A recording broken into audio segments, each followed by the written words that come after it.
Vanakkam friends, on behalf of Trinity Cultural Academy Coimbatore and New India Publishing Agency New Delhi welcomes all of you, the agricultural and horticultural and allied sciences graduates, as well as the life sciences graduates for this presentation.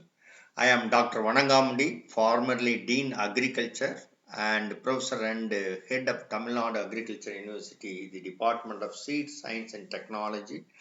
And today's presentation on system of mating that comes under the plant breeding. This is 15th series of this presentation.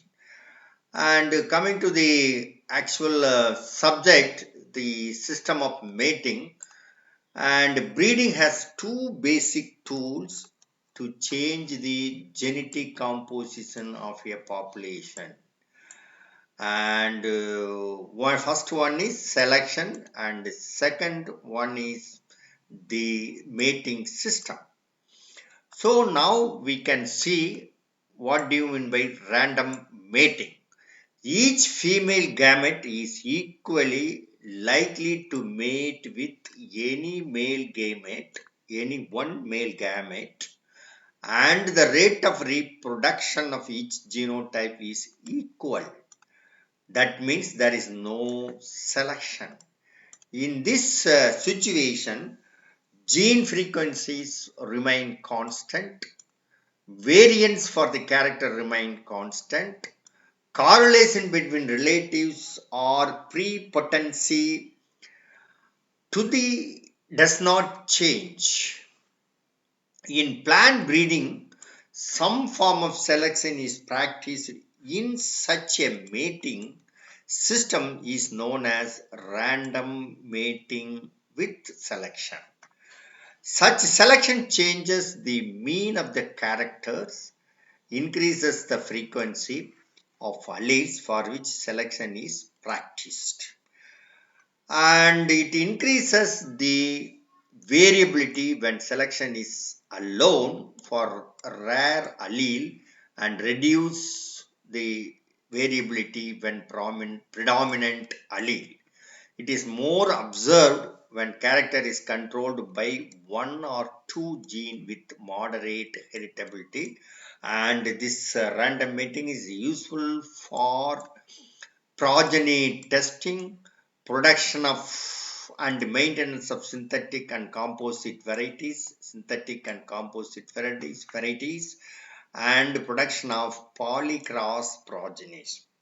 The next one is genetic assortative system, mating system. Mating between individuals that are more closely related by ancestry. It is also known as inbreeding. So it has the following effects on population. It increases the homozygosity and reduces the heterozygosity. Character or fixed. Fixation is little affected by heritability. Total genetic variability of the population increases rapidly, and genetic variability within breeding group, that means families or lines, decreases rapidly and ultimately zero. Prepotency of individual increases. It is the property of an individual to produce progeny which are similar to each other and to the parent. Homozygosity is most important, which is under the control of breeders. As homozygosity increases, the prepotency of an individual increases. It is more useful for development of inbreds. And third one is genetic disassortative mating. Such individuals are mated which are less closely related to ancestry. So, unrelated individuals are mated which are different populations. That means intervarietal and interspecific crosses. Effects are similar to migration. This system reduces homozygosity and increases the heterozygosity. And the fourth one is phenotypic assortative mating. That is the mating between individuals which are phenotypically more or less similar. It leads to division of the population into two extreme phenotypes. Intermediate types are not fixed. The highest and lowest remain in the population. It increases the homozygosity and genetic variability. Prepotency increases. These effects disappear rapidly when random mating is resorted. Effects of this mating are quick in the characters governed by a single gene and goes on reducing as number of gene increased. For polygenic traits, the intermediate types are not eliminated.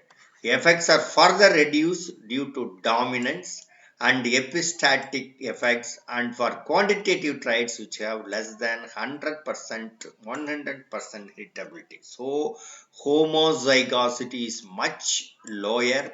Mating system is useful in the isolating extreme phenotypes. It is used in some breeding scheme. For the best example, recurrent selection. And the last one is phenotypic assortative mating. Mating between phenotypically dissimilar individuals belonging to the same population. And there are many consequences. It leads to maintenance or some increase in heterozygosity. Reduction in population variance has to produce intermediate phenotype. Due to increase in heterozygosity, the correlation between relatives or prepotency is reduced. This mating system is very useful in making a population stable. That means in maintaining the variability, suitable parents may be selected to remove their weakness. The progeny from such a mating would be more desirable than the parents, and this system is more useful in maintaining variability in small population as it reduces inbreeding. Which one? The phenotype disassortative mating. With this, I am presenting this. I am completing this presentation. Thank you very much. Kindly watch this video, give your likeness, and share this video to your friends as well as the WhatsApp groups. Kindly comment on this presentation and subscribe this YouTube channel. Thank you very much for your patient listening.